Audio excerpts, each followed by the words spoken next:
Welcome back. We are still on implementing Agile in projects. Now, we are moving on to another lesson under it, effective sprint planning and execution. What do we mean by sprint? A sprint is a time-boxed period during which a specific work must be completed and made ready for review. Sprint planning and execution are critical phases where Agile teams outline their objectives, distribute tasks, and work towards delivering incremental value to their project. Mastering these aspects is crucial for maintaining productivity, adapting to changes, and meeting stakeholder expectations. We need to, as well, understand sprint planning. Goal setting. Begin with defining a clear, achievable goal for the sprint that aligns with the project's overall objectives. The goal should be specific, measurable, and communicated to all team members to ensure shared understanding and commitment. Prioritizing the backlog. The product owner, in collaboration with the team, prioritizes the backlog items based on their value, dependencies, and the sprint goal. This helps in focusing efforts on what's most important. Estimating tasks. Utilize estimation techniques, e.g., planning poker, to assess the effort required for each backlog item selected for the sprint. This ensures a realistic workload that matches the team's capacity. Sprint capacity planning. Consider the team's available capacity for the sprint duration. Factor in holidays, planned absences, and team velocity to plan a sprint that is challenging yet achievable. Task breakdown and assignment. Break down selected backlog items into smaller tasks and assign them to team members. Task assignment should consider individual skills, interests, and development opportunities. Do we understand? Now, how do we execute sprint daily stand-ups? Hold daily stand-up meetings to discuss progress, identify any blockers, and adjust plans as necessary. This ensures transparency and keeps the team aligned on the sprint's objectives. Maintaining the sprint board.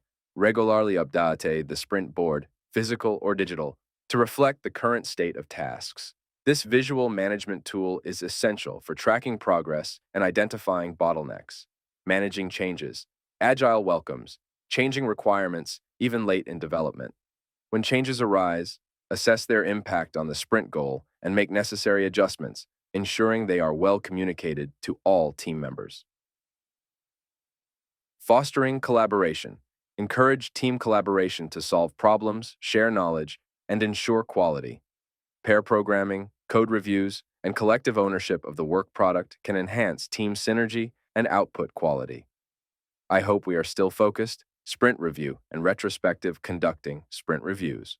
At the end of the sprint, hold a sprint review meeting with stakeholders to demonstrate the work completed. Gather feedback to inform future work and backlog prioritization. Sprint retrospective. The team reflects on the sprint's process to identify what went well, what could be improved, and how to make the next sprint more effective. This is a key step in the continuous improvement cycle. Effective sprint planning and execution are foundational to the success of Agile projects. By setting clear goals, prioritizing work, fostering open communication, and adapting to changes, Agile teams can deliver value consistently and efficiently. Remember, the objective is not just to complete tasks, but to learn and improve continuously, ensuring each sprint moves the project closer to its overall goals. All right, let us move to monitoring progress in Agile projects. This is the idea. Agile projects thrive on adaptability and rapid iterations, making effective progress monitoring vital. Tools like Burndown charts and metrics like velocity provide teams with visual, easy-to-understand data on how the project is progressing against planned schedules and workloads. Understanding these tools and metrics can help Agile teams make informed decisions, adjust plans as needed, and maintain high productivity levels. Okay, what exactly is this Burndown charts? A Burndown chart is a graphical representation that shows the amount of work left to do versus time. It helps teams visualize the work completed, the work remaining, and the time frame for the project or sprint. Creating a Burndown chart. To create a Burndown chart, plot a line graph with the days of the sprint on the horizontal axis and the amount of work remaining often in hours or story points, on the vertical axis. Update the chart daily to reflect the current amount of work remaining. Interpreting burn-down charts. A downward slope indicates progress as work is being completed. If the line levels off or goes up, it signals that work is being added or not enough progress is being made, prompting the team to investigate and take corrective actions. How about velocity? Velocity is a metric that measures the amount of work a team completes during a single sprint, typically expressed in story points, hours, or any other unit of measure the team uses. It's calculated by adding up the points for all fully completed items at the end of the sprint. Using velocity for planning. Velocity can be used to forecast how much work the team can likely handle in future sprints. By averaging the velocity over several sprints, teams can set more realistic expectations and make better informed planning decisions. Considerations. It's important to note that velocity is a unique and internal metric for each team. Comparing velocity between different teams can be misleading due to variations in point estimation and task complexity. Let's move to adjusting, based on monitoring. Responding to burndown. Chart trends. Teams should use daily updates to the burndown chart to identify when they're off track and discuss potential reasons and solutions in their daily stand-up meetings. Adapting plans using velocity.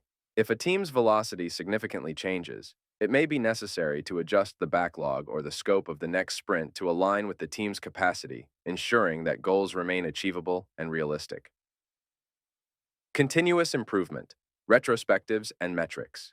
Use insights gained from monitoring progress with burn-down charts and velocity measurements in sprint retrospectives. Discuss what influenced changes in these metrics and identify actions to improve in the next sprint. Balancing metrics with qualitative insights.